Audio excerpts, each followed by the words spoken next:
Halo, apa kabar? Saatnya Anda menyimak Berita Semarang. Bersama saya Janet Lee, sejumlah berita menarik akan kami sajikan untuk Anda. Berikut 3 berita utama hari ini. Kapal tanker milik Pertamina bocor dan cemari laut di perairan selatan Nusa Kambangan.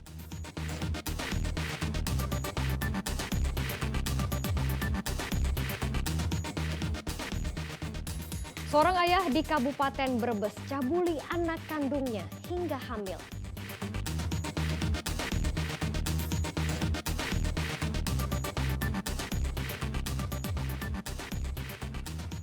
Inovasi baru lumpia Semarang, lumpia berisikan makaroni dan daging burger.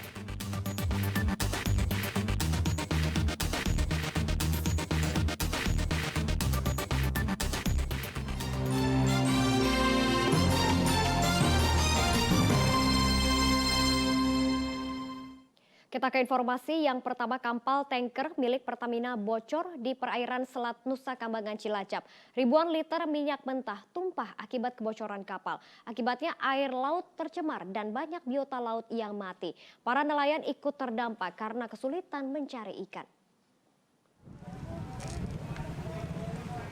Perairan pantai di Selat Nusa Kambangan Cilacap tercemar tumpahan minyak. Pantai tercemar akibat bocornya kapal tanker pengangkut minyak mentah milik Pertamina. Kebocoran kapal tanker terjadi pada Selasa dini hari saat hendak mengisi minyak ke kilang. Akibatnya, ribuan liter minyak mentah tumpah ke pantai Nusa Kambangan Cilacap. Di pantai Selat Nusa Kambangan, dalam radius 2 hingga 4 km masih terlihat air laut yang bercampur minyak mentah. Tumpahan minyak ini mengakibatkan matinya biota laut termasuk ikan di pantai Cilacap. 2 wilayah yang paling terdampak akibat tumpahan minyak mentah ini yaitu Kelurahan Tambak Reja dan Sentolo Kawat. 2.000 lebih warga menggantungkan hidup sebagai nelayan. Mereka kini ikut terdampak pencemaran tumpahnya minyak karena sebagian besar biota laut mati. Dampaknya ya yang pertama mencemari laut. Makanya saya minta untuk kepada pihak Pertamina untuk secepatnya membersihkan hal ini. Ikan otomatis gitu Pak? Ya yang jelas seperti itu. Ratusan warga dan nelayan ikut membersihkan tumpahan minyak. Hasilnya pada Rabu pagi kondisi pantai perairan Nusa Kambangan relatif bersih. Pihak Pertamina juga telah melokalisir tumpahan minyak mentah agar tidak mengalir ke wilayah laut lepas. Mardianto melaporkan dari Kabupaten Cilacap. Banjir karena jebolnya tanggul sungai di Pekalongan hingga Selasa malam masih merendam perkampungan. Sejumlah warga memilih bertahan di pengungsian karena rumah mereka kini tidak bisa ditempati akibat terendam banjir. Banjir masih menggenangi ratusan rumah di perkampungan Randu Jajar di Kelurahan Pasir Sari, Kota Pekalongan. Rumah di RW 4 hingga 6 banyak yang sudah ditinggali penghuni yang mengungsi karena ketinggian air di rumah masih sekitar 30 hingga 50 cm. Enggak ngungsi nih? Enggak ngungsi?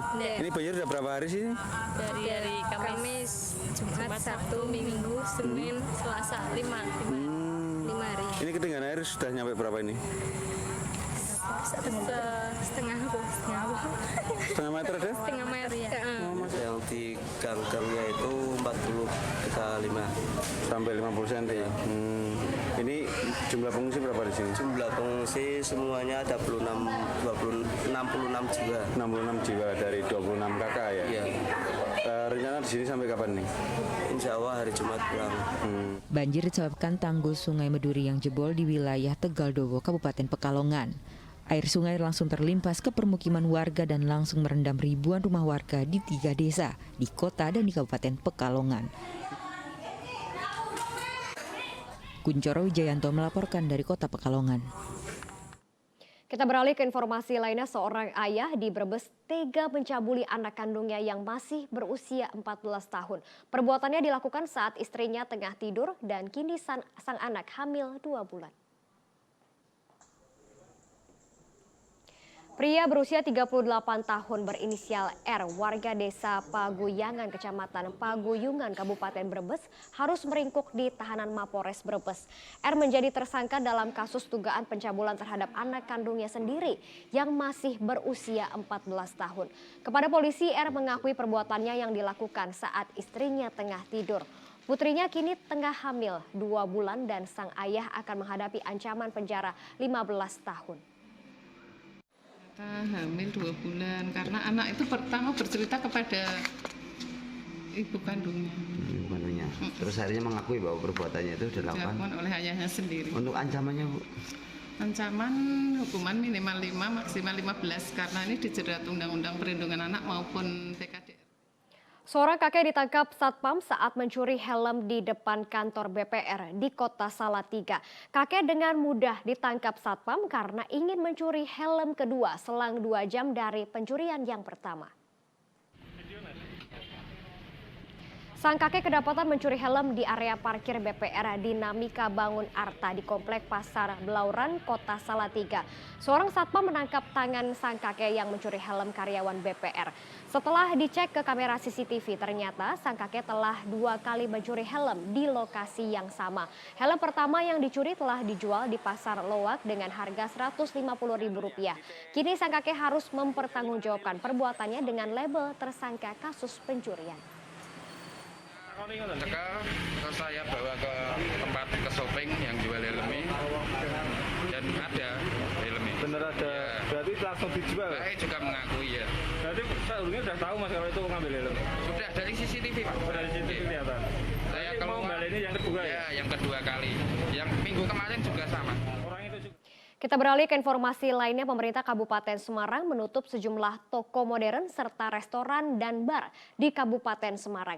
Alasan penutupan karena toko dan bar dianggap belum memenuhi izin yang dipersyaratkan pemerintah Kabupaten Semarang.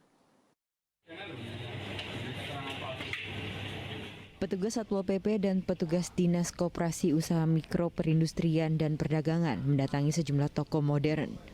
Kedatangan para petugas ini sempat mengagetkan karyawan dan pembeli. Menurut petugas Pemkab Semarang, hal ini dilakukan karena beberapa peringatan sebelumnya tidak ditaati pemilik usaha untuk mengurus izin sesuai ketentuan. Akhirnya petugas terpaksa melakukan penyegelan terhadap 4 toko modern yang ditutup sementara. Selain toko modern, petugas juga menutup paksa sebuah bar dan restoran di Jalan Diponegoro, Ungaran. Petugas mendapati pelaku usaha belum memiliki izin penjualan minuman keras. Penghentian operasional usaha dari toko yang bersangkutan yang sifatnya sementara sampai dengan yang pelaku usaha memenuhi kewajiban dan memperoleh izin legalitas usaha dan operasionalnya. Jadi ini bagian dari pembinaan yang level 3 istilahnya. Level 3? Ya, penutupan atau penghentian sementara kegiatan operasional usaha dari toko yang bersangkutan. Penghentian operasional dan penutupan tempat usaha ini akan dibuka kembali jika pelaku usaha mengurus perizinan usaha sesuai dengan ketentuan yang berlaku. Yulianto melaporkan dari Kabupaten Semarang.